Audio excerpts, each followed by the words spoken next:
Hello and welcome back to Shokuho, and we're here at Matsuo Castle with one of our armies, and we're hopefully going to be able to take it. Now, there is there is a bit of a problem, okay? There is a very large army from the MORI quite close by. They were actually chasing me up until a couple of minutes ago. And I thought, okay, we're going to have some issues with these guys. Then our allies came out of nowhere, and they started to be attacked by them as well. So, I don't know what happened between the two of them. Basically, what happened was they attacked each other, and as far as I'm aware, our forces lost. They didn't get defeated or anything like that. They just basically retreated from the situation and basically made themselves scarce from that area. Now, I don't know what happened to the MORI, because clearly they're not here, right? Clearly they're not here, so they must be engaged in some kind of siege. And that's going to be extremely interesting, because obviously I don't know where they are or what they're doing. So we're going to obviously find that out very, very soon once we have captured Matsuo Castle. Now, this is indeed going to be pretty easy, as you can quite clearly tell. A lot of our forces do seem to be completely destroying the opponent just from range, and very, very surprising to actually see that. Normally we're not going to see that ever. Most of the time it's going to be the enemy that is going to have the overall advantage from range. And wow, what's actually going on here? There's barely anyone defending in this area. Very surprising. Alright, I guess... oh, no, hello. Okay, we got a bunch of people around here. Okay. And we're just gonna make sure that these guys don't really escape too easily. And, okay, these fellows are all bowmen. Doesn't seem like I'm gonna have to worry too much about any gunners. Not yet. Not yet. Obviously, if one person blocks in the globule of units that I'm attacking, then of course my weapon is going to stop, you know, generally penetrating. And so, you know, we're going to have more issues with that. But that's okay. That's absolutely fine, because we have the ability to move in and do damage. And that's all we need. That's all we need. Ah, hello there. Whoa, that's a lot of people. That is a lot of people. I gotta say, I love it when this kind of thing happens, when they actually just spawn right in front of me right there. And they are, well, basically them being archers really makes things much, much easier for us, because then they kind of like to switch between their bows and their melee weapon a little bit, because they're not entirely sure what they're supposed to be doing when they first spawn in. So it does tend to make things slightly easier for us, at least initially. But yeah, you can see here, super, super easy siege. And I gotta say, I do appreciate these sometimes, because as you know, we did have some pretty harsh times in the previous episode. We had a lot of very, very difficult sieges where the enemy had so many troops in the garrison. It was very, very difficult for us to get any kind of foothold. However, there it is. There's the wonderful victory for us right there. I technically probably could have auto-resolved this, but I wanted to try to make sure that we had very little casualties, basically. I want to try to get as few casualties as possible, because it is going to make a big, big difference to our overall progression in the end. Because obviously, if we, you know, continue to sustain casualties as much as possible, and I'm talking about not even just our own army, but I'm talking about our ally armies as well, then bad things are going to happen. I'm going to just claim the thief straight away, because clearly, you know, we need to, for some reason. And, yeah, as you can see, we are having some issues with, yes, showing mercy. Showing mercy is obviously a huge problem with some of our people for some reason. I don't know why that is, but there we go. And let's actually have a look here. Okay, so this guy's going to be getting it. Yeah, as you can see, the relation with a lot of people is going down right now, which is not exactly great. Okay, so Okayama is absolutely still fine. As you can see, the town over here is just about to be taken. All right, yeah. So that is just about to be taken. I'm going to move over here. I'm going to let my allied army deal with this, potentially. I mean, I could potentially go over there. Maybe we could do something. Where is he going? He's going to Takehara. Why? It's because he's recruiting some people. All right, okay. And we have 651 here. Okay, let's just take a quick look. They have 6 days worth of food. Bear in mind, I actually don't have a lot of food myself, so that might actually prove to be a bit of a problem as time goes on. However, what I'm thinking right now is if we can get these 300... Ah, hello. Yeah, if we can get these 300 to be removed from the garrison, thanks to the starvation mechanic, we're probably going to have a good time. Oh, I'm actually surprised. Oh, okay. I'm actually kind of surprised that these guys decided to head in here straight away. I think they're clutching at straws right now. I actually think they're clutching at straws. I don't think they have what it takes to be able to achieve victory here against us, and they know it. But they didn't really have any other recompense. They had no other, course of action to take in this case, because they had an army right behind them that was probably going to be catching them at some point or another, because our armies are reasonably fast, and yeah, it might very well be that that's the case, that they decided, you know what, we're going to just try, we're just going to try to eliminate what we can. And that's gonna be it, and that's exactly what happened. As you can see, they're trying to kill us. So let's just try and see if I can at least eliminate. Yep, there we go. There is our first opponent eliminated. And yes, okay, yeah, this is gonna be a problem. I actually have a bad feeling about this to a certain degree, because there's a lot of gunners. I mean, at the moment we're actually doing completely fine. As you can quite clearly tell by the wonderful amounts of units that we are so far killing. However, I am a bit worried in general still. Just a little bit worried. I don't know. I'm not sure why. I'm not sure why I'm worried, but I am. So, there must be some reason why I'm worried, right?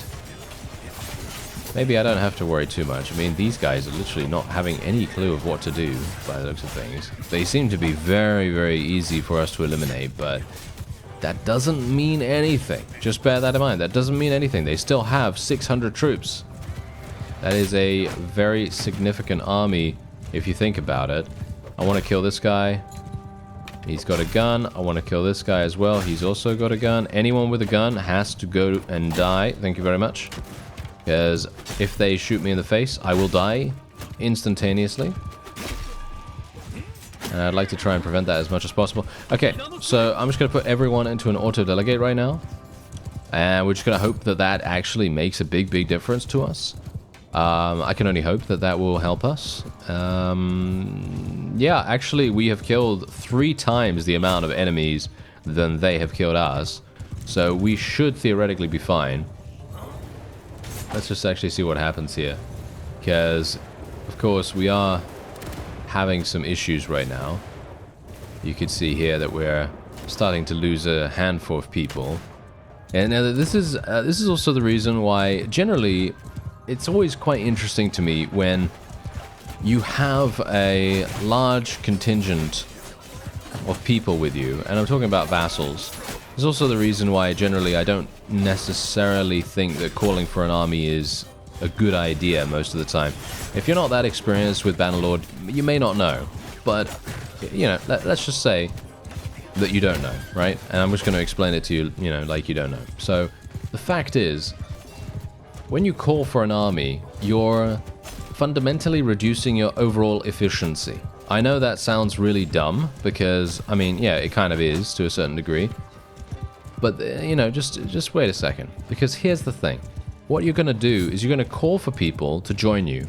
And these people are not going to have the same kind of units that you have. Most of the time, they're going to be having a whole smattering of tier 1s, tier 2s, tier 3s, and a whole bunch of other units that, vary wildly in terms of quality. And this can have a dramatic impact on how effective your overall combat prowess is. And I'm talking about generally, just look at what has happened here. Look at the amount of kills that we have had and the amount of deaths that we've had.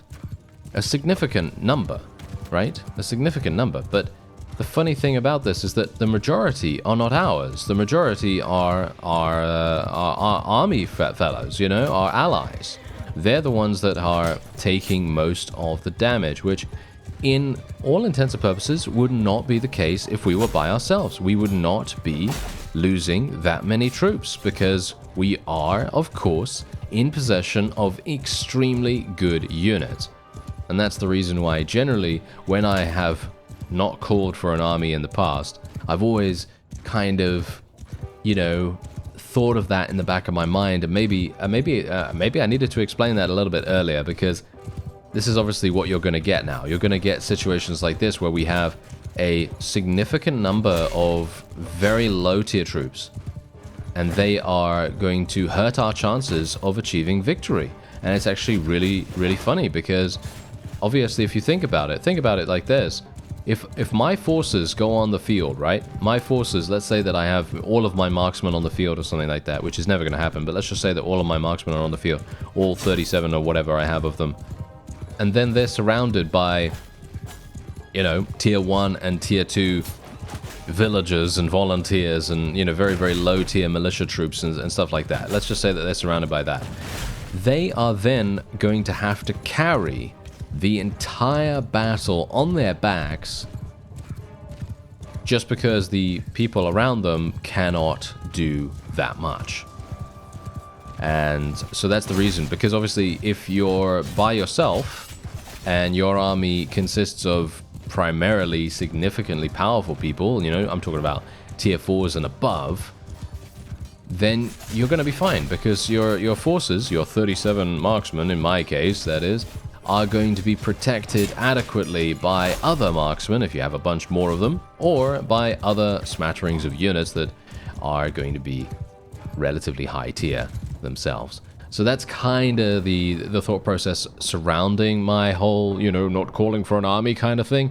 However, there are obviously significant benefits to calling for an army. Most of the time, you're going to be getting a significant amount more security when it comes to doing sieges. Obviously, sieges are where it's at in terms of armies, at least in my opinion, because obviously there's a lot of ways that you can capitalize on having a significant amount more numbers.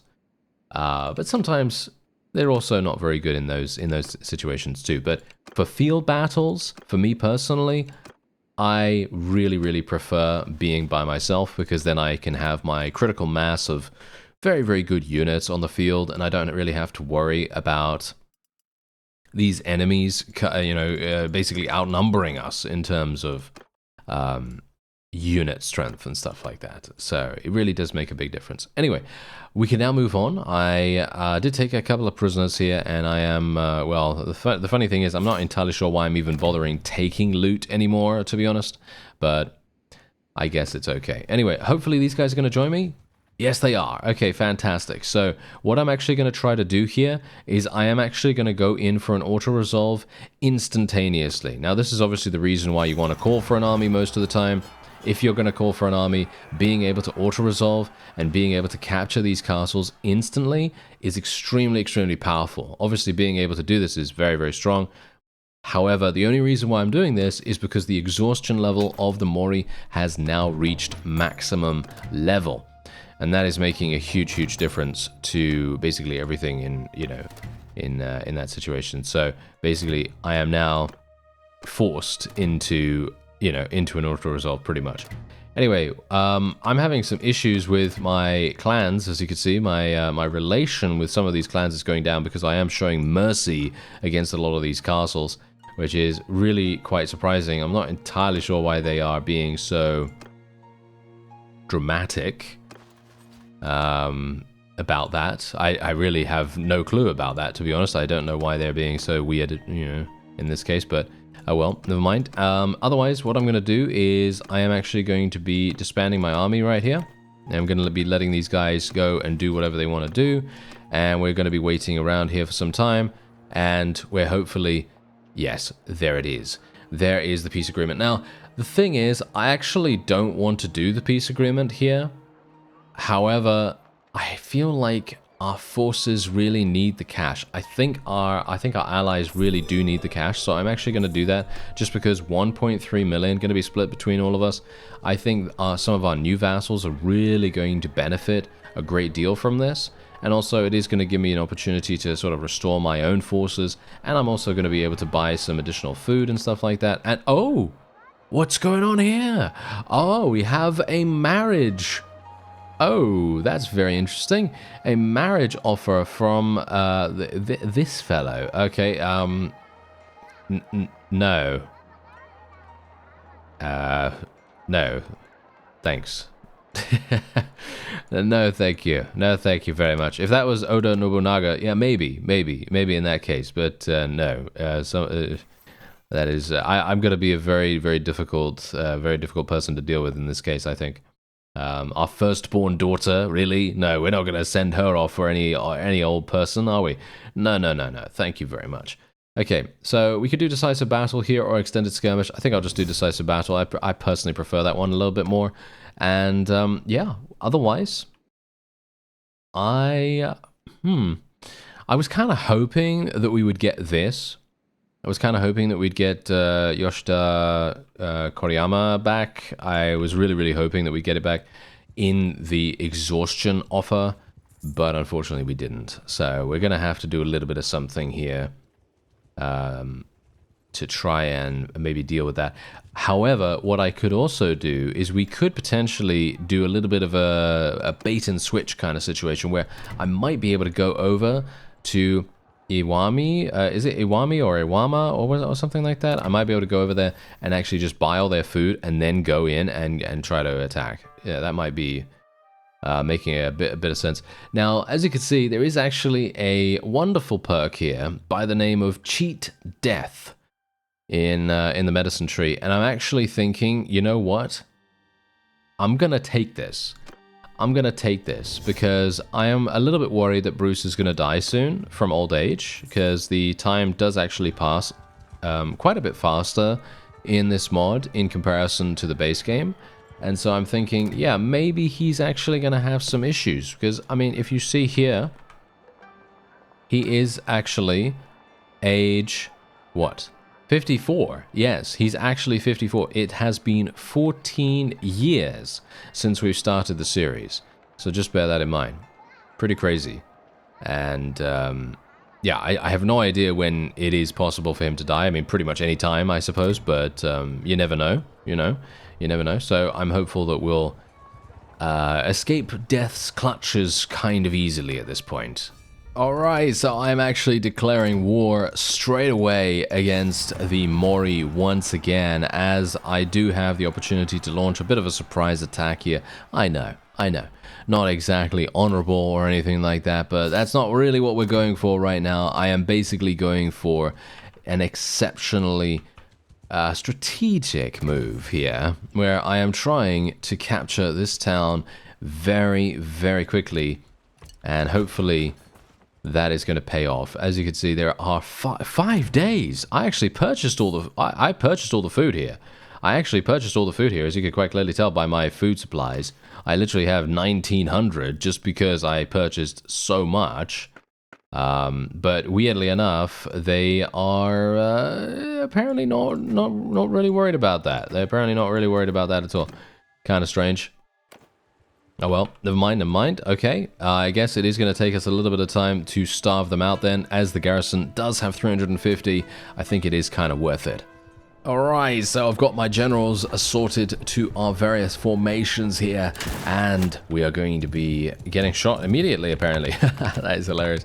Anyway, we're hopefully going to be able to do a relatively good job here. This is another one of those wonderful sieges that we know and love that definitely takes us into very dangerous territory quite often. So I'm hopeful that we're not gonna have too many issues with it.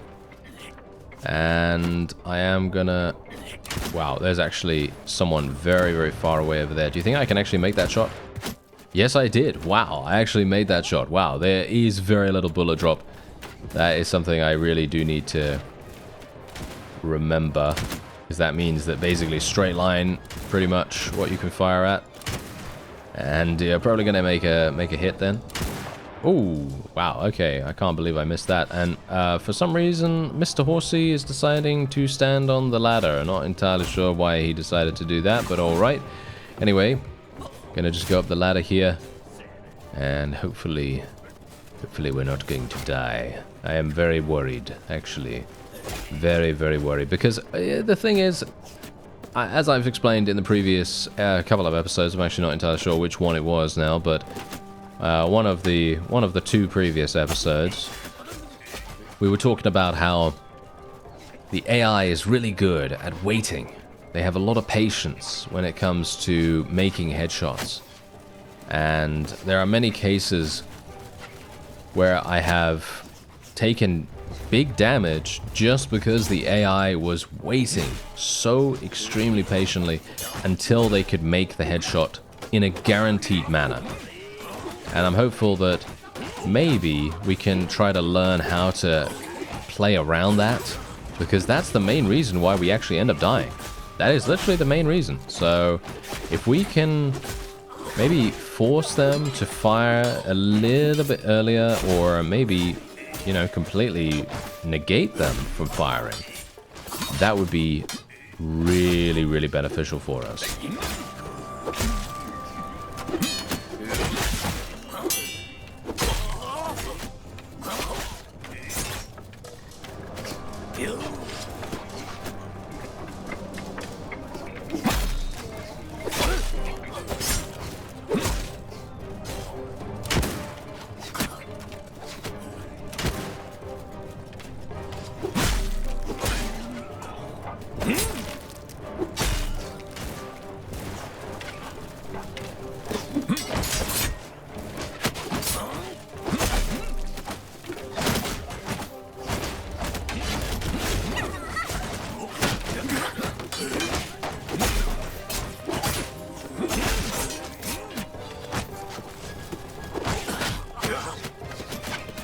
Alright, so my thought process here is actually to remain very, very careful. I'm not actually going to be running in there too, should we say, too dramatically. I actually, wait, can I attack from here?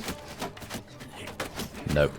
No, as you can see, no, I can't even put a blade through the gaps in the fencing, unfortunately. But yeah, anyway, so as I said, we're just going to be very, very careful here, and we're going to be playing like a team. All right, I'm not going to go like a lone wolf. I'm not going to be going right on in. I'm going to try my hardest to just play as a team, play very close to our forces, and just try to maintain their lives as much as possible. Try to keep them alive as fast as we can. Oh wow, okay, yeah, that's very bad, as you can see right there. Took big damage from random shots, just literally random shots coming in, and yeah, that's pretty much what is happening there. There isn't much else, actually. There isn't much else for us to do, really. However, if I can just continue slashing away here, we might be okay. I can just hope. I mean, here's the thing. I am very close to a death. One headshot, and that is me going to die. So I need to be very careful, but I can't really help it. That's the funny thing. There is very little I can do to prevent a headshot at this point. But I can just try my best. Let's do this.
Oh, alright. Where did we get shot from? Where was that guy? Okay, I have no idea where that guy was, but we did very, very well. Considering the entire situation we had going on there, I feel like that really worked much, much better than anticipated.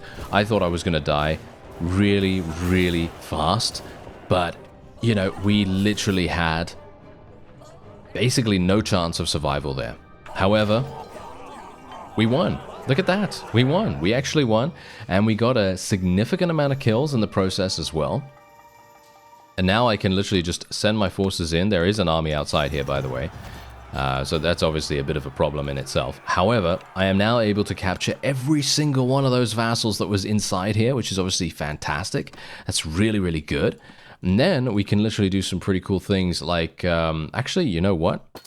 Let's take all these prisoners. Let's take all these prisoners, and then we'll just get rid of most of them, because obviously I don't really want to keep all of these or sell them or anything like that. We're just going to be taking most of them, putting them in the garrison here.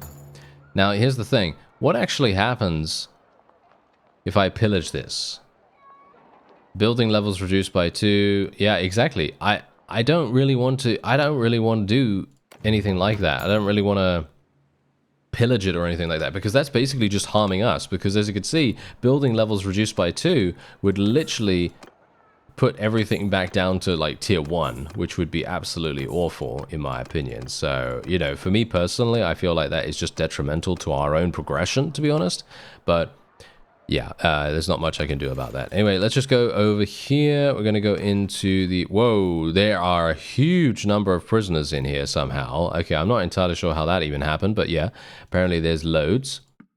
And yeah, we're just going to go... actually, you know what? Can I... Yeah, I can sort by lowest tier. So yeah, lowest tier first. We'll just put those in. And... yeah, they basically... yeah, they have... yeah, there's too much.